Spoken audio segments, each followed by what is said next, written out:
κλείσει να πούμε ότι ο σημαντικότερος πυλώνας ανάπτυξης της Ελλάδας είναι ο τουρισμός. Τα τελευταία χρόνια όμως έχει απογειωθεί ο θαλάσσιος τουρισμός, ο οποίος είναι μοναδικός. Νοικιάζεις ένα σκάφος με την παρέα σου και με πιο χαμηλό κόστος από όσο σε ένα καλό ξενοδοχείο ανακαλύπτεις όλες τις γωνιές, σπιθαμή προς σπιθαμή, του Αιγαίου. Εάν δεν σε φτάνει το Αιγαίο, πας και πιο πέρα. Ανακαλύπτεις τη Μεσόγειο. Είμαι εγωιτευμένος. Είμαστε σε ένα σκάφος γεμάτο υποσχέσεις. Ένα από τα πολλά σκάφη στα οποία δραστηριοποιείται η εταιρεία σας. Εγώ ζω στη Γερμανία και θέλω να νοικιάσω ένα σκάφος στην Ελλάδα το καλοκαίρι. Πού θα σας βρω? Θα μας βρείτε σίγουρα στο διαδίκτυο. Η Vira.com είναι η πρώτη ελληνική online πλατφόρμα ενοικίας σκαφών αναψυχής. Διαφημιζόμαστε με όλα τα digital marketing εργαλεία που έχουμε στη διάθεσή μας. Οπότε όλοι οι ενδυνάμοι πελάτες μπορούν να μας βρουν διαδικτυακά. Στο Ιόνιο μπορούμε να πάμε εύκολα? Πανεύκολα. Εξυπηρετούμε όλες τις βάσεις στην Ελλάδα, όπως και την υπόλοιπη Μεσόγειο, όχι μόνο την Ελλάδα, Τουρκία, Κροατία, Ιταλία, Γαλλία, Ισπανία. Το Ιόνιο είναι από τους πιο δυνατούς προορισμούς που έχει η Ελλάδα, αλλά και γενικότερα η Μεσόγειος. Υπάρχουν αρκετά σκάφη τα οποία θα μπορούσαν να εξυπηρετήσουν όλες τις ανάγκες, είτε για μια οικογένεια, είτε για μια παρέα, ακόμα και για ένα ζευγάρι που θα ήθελε να κάνει κάποια ρομαντική εκδρομή. Πες μου όμως τι πρέπει να ξέρω. Πήρα το σκάφος για φυγά. Όλη η προετοιμασία γίνεται στη Μαρίνα, στη βάση που υπάρχει το σκάφος. Να κάνετε τα ψώνια τα οποία θα χρειαστείτε για την. Για μέχρι το πρώτο σταθμό, φαντάζομαι, ή για όλες τις μέρες. Ή και για όλες τις ημέρες, ή για το μέχρι το πρώτο σταθμό. Συνήθως το σκάφος εφοδιάζεται στην αρχή στη βάση και για λόγους οικονομικούς είναι πάντα πιο φθηνά από ό,τι είναι στα νησιά. Ο ένας μας πρέπει να έχει δίπλωμα καπετάνιου. Εάν δεν έχει, μας δίνετε εσείς καπετάνιο? Ναι, βέβαια. Είναι μια έξτρα χρέωση, αλλά ο καπετάνιος είναι κάτι το οποίο μπορεί να σου εξασφαλίσει τις πιο ήρεμες και ξεκούραστες διακοπές. Ωραία. Εάν ο ένας της παρέας μας έχει δίπλωμα, χρειάζεται όλοι οι άλλοι να έχουμε ναυτοσύνη, να ξέρουμε κάτι άλλο, ή αρκεί ο ένας? Αρκεί ο ένας, νομικά αρκεί ο ένας. Απλά είναι καλό πάντα να υπάρχει μια παραπάνω. Να ξέρει να περπατήσει κάποιος στο κατάστρωμα. Ακριβώς, έτσι. ακριβώς. Λοιπόν, πόσα σκάφη εσείς εκμεταλλεύεστε, πόσα διαθέτετε στην αγορά, για πόσα είστε? Αυτή τη στιγμή στην πλατφόρμα μας μπορεί κάποιος να βρει παραπάνω από 10.500 σκάφη σε όλη τη Μεσόγειο. Πόσα μέτρα είναι τα σκάφη αυτά, από 5 ας πούμε μέχρι και 45 και πολύ παραπάνω φυσικά. Και οι παρέες ξεκινάνε από 4 άτομα μέχρι 14-15. Ναι. Το κόστος είναι ο μέσος όρος του κόστους ενός ξενοδοχείου, ενός καλού ξενοδοχείου? Πιστεύω πως ναι, ίσως είναι και λίγο πιο οικονομικό. Οι πελάτες μας οι καλύτεροι ποιοι είναι?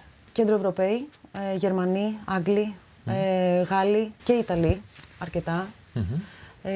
Σαν καλύτεροι πελάτες θεωρώ ότι είναι οι Αμερικάνοι, σαν συμπεριφορά και σαν spend, σαν έξοδα στις διακοπές τους. Διακρίνει, Σοφία, να έχει μια αυξητική πορεία αυτός ο τουρισμός στη χώρα? Σαφώς. Οι ενδείξεις είναι πάρα πολύ καλές. Είμαστε πολύ ευχαριστημένοι από την αρχή της σεζόν. Έτσι κι αλλιώς οι κεντροευρωπαίοι ξεκινάνε από νωρίς να κλείνουν τις διακοπές τους, οπότε μπορούμε να καταλάβουμε πώς θα πάει η σεζόν και είναι ήδη σε πολύ καλά επίπεδα οι κρατήσεις. Σε όποιο μέρος του κόσμου και αν μένω, μπαίνω στο site, κλείνω, έρχομαι στο Λαύριο με μαγιό, βατραχοπέδιλα, 4 μπλουζάκια και 2 σόρτς. Αυτό ακριβώς. Ψωνίζω και από το σούπερ μάρκετ απέναντι και φύγαμε. Η ωραία εταιρεία λοιπόν αυτή ανοίξει μια παρέα 3 ατόμων.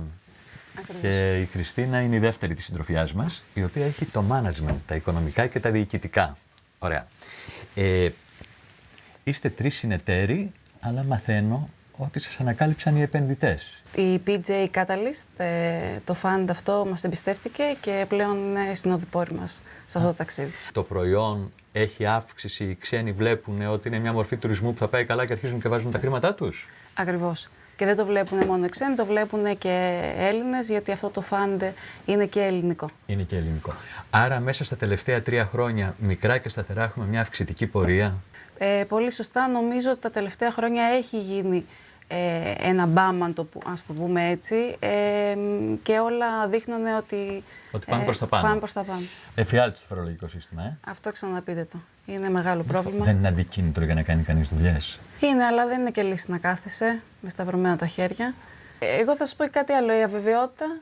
Η αβεβαιότητα είναι το πρόβλημα. Ναι. Δηλαδή, αν βάλουμε προτεραιότητες, τι σας δυσκολεύει περισσότερο? Σας δυσκολεύει η φορολογία, η απίστευτη γραφειοκρατία, να πάρετε ένα χαρτί από εδώ θα χρειαστεί 3 μέρες, ή οι δυσκολίες που έχουν δημιουργήσει τα capital controls? Ή δεν σας πείραξαν αυτά? Καταρχάς, να σας πω ότι ιδρύσαμε την εταιρεία τον Ιούνιο του 2015. Τέτοιο ηρωισμό. Έτσι. Οπότε ήμασταν μέσω Πώς δημοψηφίσματος. συναλλάσσεστε με τους πελάτες σας? Πάρα πολύ δύσκολα. Δυσκολευτήκαμε από το να ανοίξουμε ένα τραπεζικό λογαριασμό μέχρι να πληρώνουμε τους προμηθευτές μας στο εξωτερικό. Χάνεις χρόνο από την ουσία του να δημιουργήσεις και να φτιάξεις κάτι, γιατί έχεις να ασχοληθείς με όλα αυτά τα πράγματα τα οποία το κράτος σε δυσκολεύει. Αν είχες απέναντί σου τον Υπουργό Τουρισμού, τον Υπουργό Ανάπτυξης και σου λέγε είναι καλό αυτό που κάνετε, είναι καλό για τη χώρα, καλό για την οικονομία, τι θέλετε από εμάς, τι θα ζητούσατε? Υποδομές. Υποδομές θα ζητούσατε? Υποδομές στις μαρίνες βασικά και γενικά στο κομμάτι του τουρισμού. Εάν πάμε λοιπόν σε σοβαρό αίτημα με προοπτική δεκαετίας, 20ετίας, θα πείτε υποδομές και μαρίνες. Η Ελλάδα είναι νούμερο 1 προορισμός για τους Ευρωπαίους και Αμερικάνους για το sailing. Όμως τα τελευταία χρόνια βλέπουμε ότι η Κροατία έχει ανέβει δραματικά. Έχει καλύτερες τιμές και έχει πολύ καλές υποδομές. Από έρευνες που έχουμε δει, οι περισσότεροι ψάχνουν για Ελλάδα και καταλήγουν τελικά να κλείσουν σκάφος στην Κροατία. Τώρα είναι νωρίς, μπορεί να το προλάβουμε, λες πάντως, έτσι? Αν συγκεντρωθούμε ως χώρα σε αυτόν τον τουρισμό. Νομίζω ότι οι ξένοι επιμένουν να έρχονται στην Ελλάδα, δόξα τω Θεώ, αρκεί να μην εκμεταλλευόμαστε την υπομονή τους. Από ό,τι κατάλαβα, οι δυο σας από τους 3 τουλάχιστον είστε φίλοι. Είμαστε παιδικές φίλες. Πώς σας ήρθε η ιδέα να κάνετε αυτή τη δουλειά? Κάναμε sailing με τις οικογένειές μας από πολύ μικρές, καθώς γνωριζόμαστε από 5 ετών. Οπότε την ιστοπλοεία την είχαμε αγαπήσει από μικρές.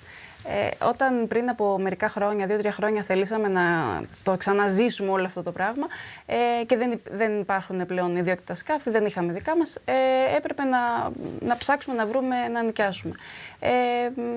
Εκεί είδαμε το κομμάτι της έλλειψης του online στο τομέα της ενοικίας σκαφών. Δηλαδή έπρεπε να βρει ο γνωστός του γνωστού που νοικιάζει το σκάφος του 20 μέρες για να βρείτε, ακριβώς. Δεν υπήρχε... Το online booking στο θέμα, στην ενοικία σκαφών έχει μείνει πίσω, είναι λιγότερο από 10% κλείνουν, ενώ ο υπόλοιπος τουρισμός, το κομμάτι, ο γενικότερος τουρισμός, οι κερατήσεις online ξεπερνούν το 55%. Άρα έχουμε τεράστια περιθώρια ανάπτυξης και ανόδους. Αυτή την τάση θεωρήσαμε κι εμείς, δεδομένου ότι θα υπάρξει και θα πάμε. Μέσα σε όλη αυτή την αναζήτηση γνωρίσαμε τον Βασίλη, τον τρίτο της παρέας, ο οποίος είναι fleet operator στην Ελλάδα, λειτουργεί πάνω από 15 χρόνια με περίπου 20 σκάφη. Είναι αυτός που διαχειρίζεται τα σκάφη σε μια συγκεκριμένη μαρίνα και αυτός μας έχει δώσει όλο το know-how σε αυτό το κομμάτι. Βασίλη, η Χριστίνα και η Σοφία μου είπαν ότι εσύ τα κάνεις όλα, κάνεις την πιο δύσκολη δουλειά, Κάνω τη δουλειά από πίσω, δηλαδή προσέχω το προϊόν αυτό καθεαυτό. Προσέχεις το προϊόν. Και προσέχουμε το προϊόν να είναι όσο μπορούμε πιο ποιοτικό, ώστε να έχουν και αντικείμενο αυτοί που ασχολούνται με τις πωλήσεις και φέρνουν τους πελάτες. Η Ελλάδα έχει μείνει πολύ πίσω στις μαρίνες. Κάτι που θα έπρεπε να είχαμε κάνει από το 1980, έχουμε μείνει πάρα πολύ πίσω. Ναι, έχουμε μείνει πολύ πίσω. Είναι το μεγαλύτερο πρόβλημα αυτό στο θαλάσσιο τουρισμό, είναι ένα από τα πολλά προβλήματα? Δεν ξέρω αν είναι το μεγαλύτερο, αλλά είναι σίγουρα πολύ σημαντικό και είναι ένας παράγοντας που δεν μπορεί να προχωρήσει ακόμη παραπάνω το προϊόν δεν και μπορεί να να αναπτυχθεί, δεν μπορεί να βγατήσει. Κόσμος, περισσότερα σκάφη. Τι χρειάζεται λοιπόν, ως ειδικός της θάλασσας, τι θα πρότεινες? Θέλουμε περισσότερες μαρίνες σίγουρα και τα λιμάνια μας τα οποία υπάρχουν ήδη να φτιαχτούν υποδομές, δηλαδή να μπορέσει να εξυπηρετηθεί καλύτερα ο κόσμος που πάει και δένει στα λιμάνια, να έχει μια καλύτερη υπηρεσία, έστω και σε υπάρχοντα λιμάνια. Και αυτό δεν είναι δύσκολο. Δηλαδή, όταν λες καλύτερη υπηρεσία, φως, νερό δεν έχουνε?